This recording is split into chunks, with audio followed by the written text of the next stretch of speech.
What is up, everyone? I say that every single time because I'm actually interested in what's going on in each and every one of your lives in understanding leadership. And today I want to get into what I believe is the biggest issue in leadership. I think this right here is a habit that we get into because we're so busy managing, we don't have decentralized leadership. So if we're centralized and everything has to run through us, it's easier to be dishonest just to get the next person next. Okay, sure. Yeah. Okay. Yeah. I don't want to have to explain myself. So no, or yes, or maybe, or I'll think about it. And then somebody comes in with a real problem and we just try to, because we're in such a hurry and our phones we're getting texts, and next thing you know, we've got clients upset of us. And so we've got this big fury that we invent as a leader, because you're 100% responsible for the creation of your environment. And in this chaotic environment that we're addicted to, because we get cortisol levels are really high and we're addicted to stress, and then we solve one problem and that's a dopamine hit. And so it just creates this, circle of shit is what I want to call it, that a lack of trust begins to develop between those that you serve.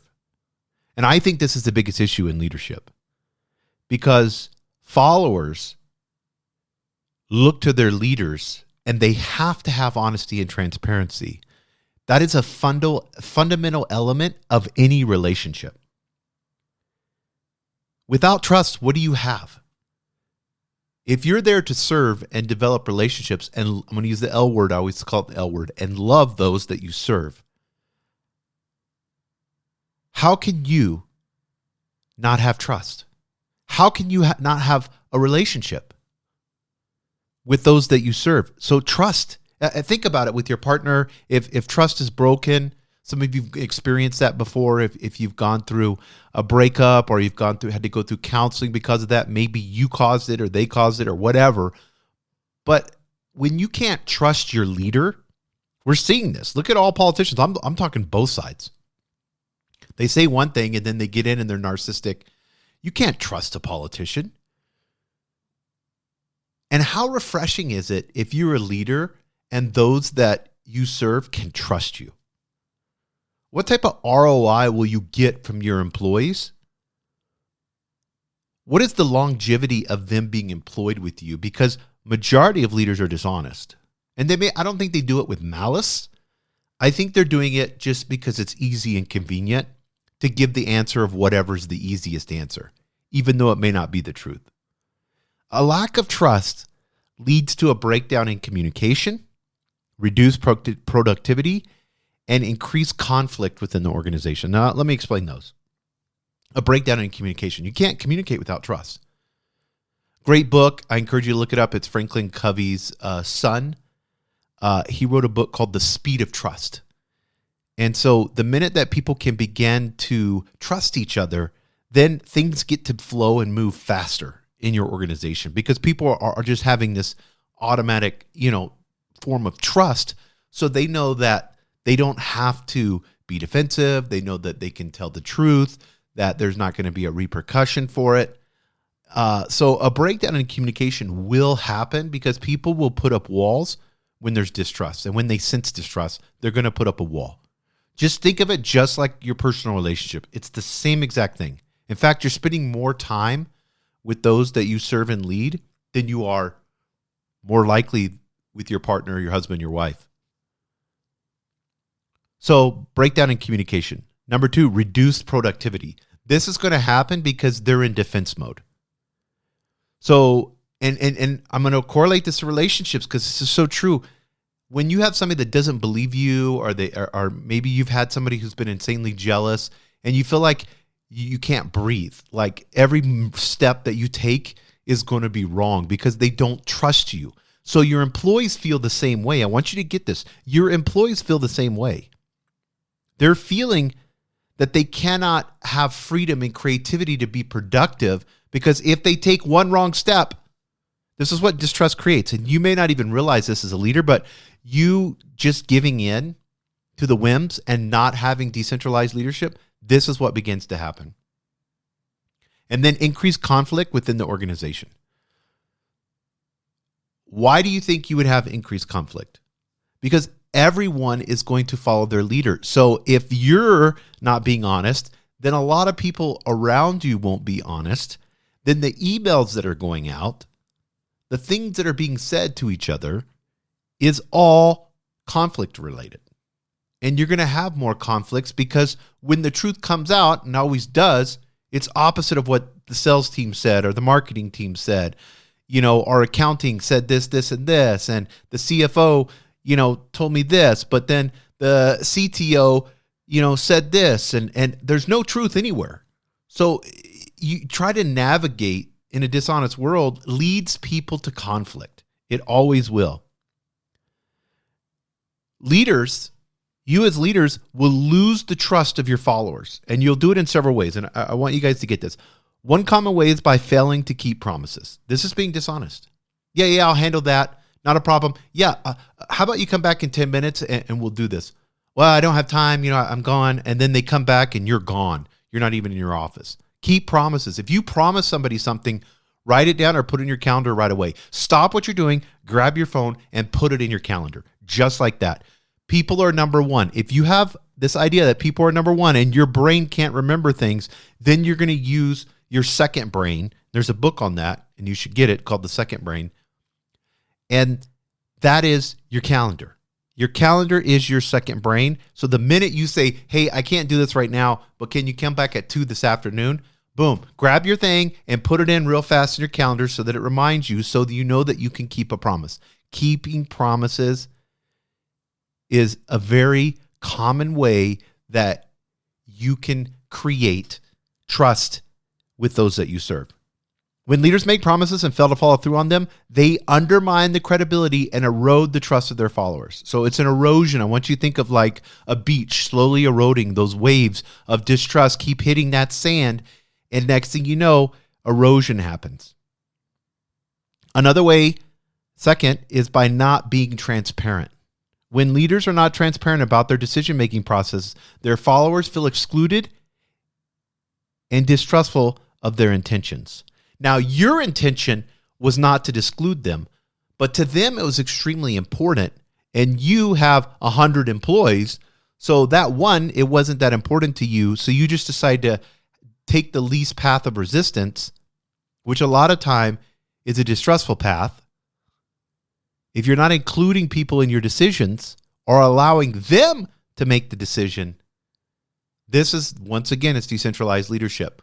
If you're allowing those that you serve to make the decisions and collectively make them as a team or get together, or if you're leading leaders and every single person in your organization is a leader and they develop that philosophy and you teach that and coach that, then they're going to be making the decisions. And a lot of times they're not going to exclude those that they serve on their team because it's just smaller. They don't have to worry about 100 employees like you do. They only have to worry about 3 to 5 on their team, 3 to 6, whatever it is. So this distrustful, because it's how they feel. That's their perception, is their reality. So they're going to feel distrust when, even though your intention wasn't to exclude them in the decision-making process, they're going to feel, well, this is my department, and he just made the decision on this, and this was my team, and he just went around, and now he's just telling me real fast what to do. This is what they're thinking in their head. That's why it's so important to have coaching and ask questions when it comes to this.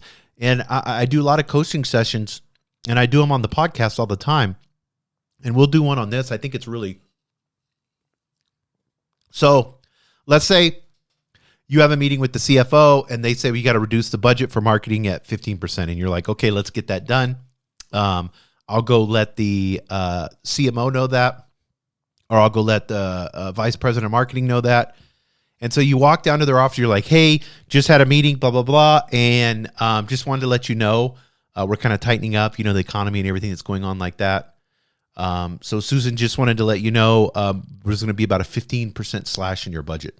Well, who told you that? Well, I just had a meeting with the CFO and he let me know. Well, why didn't the CFO tell me that? So Susan's asking you, why didn't the CFO? Now she's getting pissed. Here's distrust. Now it looks like you went behind her back, and now she's going to be like, did he take the 15%? What is this 15%? I'm in charge of marketing. Why didn't they come to me and have that conversation? You see how that distrust starts to create, and you were just relaying information just real quickly. The best way to do it would be, hey, I know that that's important, but let's pull her in here, Susan, real fast, and let's have a conversation with her on that. Hey, Susan, ding, ding. Hey, Susan, are you available? Yeah. Can you come in a second? The CFO was talking to me about marketing, and I want to make sure that you were involved. Okay, now how's the news going to go? Oh, the CFO is like, hey, Susan, just want to let you know there's going to be a 15% cut. We're doing that across all departments, and marketing is going to have to take about 15%. Oh, okay. That is it just blah blah blah? Is it is there anything we can do? Can we help sales or something like that? What can we do? Do I need to restructure anything? Now she has an opportunity to respond. See how that goes? It's the intention. And that's really important. And putting yourself in that other person's shoes before you make a decision is really big. But you don't have to take the time to do that. All you got to do is bring them in and ask them questions and let them come up with a decision.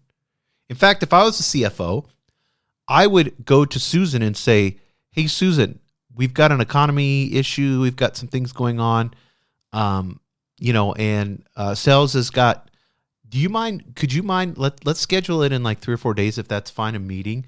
Would you mind going over your budget and looking over everything? See if there's something that we can be creative on, or if there's something that we can do with other departments, helping sales out.